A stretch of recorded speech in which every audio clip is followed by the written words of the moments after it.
Oi pessoal, tudo bom? Então vim aqui fazer para vocês agora uma aula prática sobre o tecido epitelial glandular, iniciando então pelas glândulas exócrinas. Bom, então as glândulas exócrinas, elas, como vocês já viram na teórica, ela tem várias formas de classificar elas. A gente vai olhar as lâminas agora baseado na classificação morfológicas. Então, morfológica, só para revisar então. Essa classificação morfológica ela pode ser simples ou composta. Simples é quando tem só um ducto de saída, né? Sempre lembrando que as glândulas exócrinas são todas aquelas que têm sempre um ducto de saída e vão liberar essa substância para algum local, né? Ou para fora do corpo ou para a luz de algum órgão. Tá? Então, as simples elas vão ter sempre um ducto e as compostas elas vão ter mais ductos, por isso compostas. Então, primeiro a simples. A gente tem a simples tubular ou tubular simples, né, tubulosa, simples ramificada.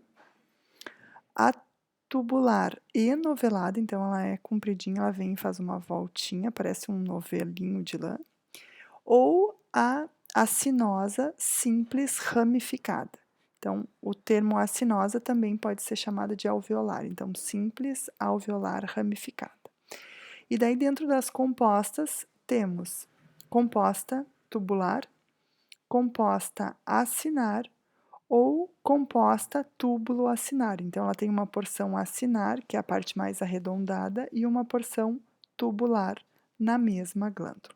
Então, a primeira lâmina que nós vamos olhar nessa parte de tecido epitelial glandular vai ser a lâmina do intestino, onde a gente vai observar a glândula simples tubular, do intestino grosso, né? Então, nós já olhamos o intestino delgado lá no tecido epitelial de revestimento. Agora a gente vai ver o intestino grosso, tá? Então, aqui a gente tem uma imagem mostrando a parede do intestino grosso, né? Então, aqui é o bolo, aqui passaria o bolo fecal, aqui é a luz do intestino. E aqui tem todas as camadas. Aqui tem uma camada muscular, depois tem tecido conjuntivo, uma muscular da mucosa, tecido conjuntivo e esse revestimento aqui é o tecido epitelial, tá? Como é a organização do intestino? Ele é formado por criptas.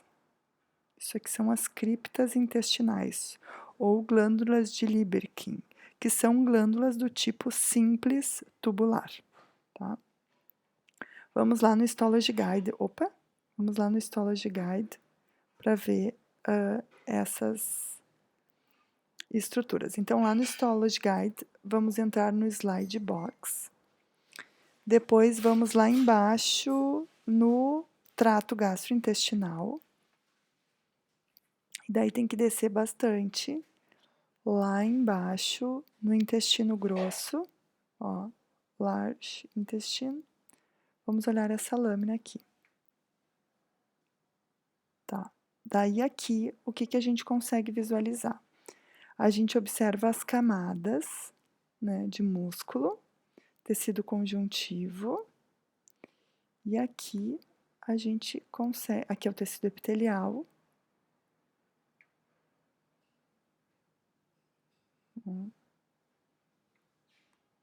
aqui é o tecido epitelial, e daí a gente observa as criptas, ó, isso aqui é uma cripta bem bonitinha, o intestino grosso ele também é um tecido epitelial simples, o de revestimento, né, simples, cilíndrico, tá? Só que em vez dele ter essas projeções das vilosidades intestinais, ele tem essas criptas, que a gente chama de cripta de Lieberkühn. Aqui, ó, tá? Ó. Vê aqui, deve ter uma bem bonitinha. É mesmo. Vou mostrando. Só que assim, ó, aqui ela tá bem bonitinha a cripta, ó. Só que nem sempre a gente consegue fazer um corte bem rente à cripta. Então, muitas vezes, o que vocês vão encontrar vão ser estruturas assim, ó. Mas isso aqui é a mesma coisa, só que não pegou o corte bem na longitudinal da cripta, tá? Então, voltando lá. Aqui a gente tem uma imagem, né, mostrando então essas criptas. O intestino grosso é cheio de células caliciformes, esses branquinhos aqui é tudo as células caliciformes. Ó, e aqui a imagem do Di Fiore, mostrando então que é uma glândula simples tubular, né? Simples tubular.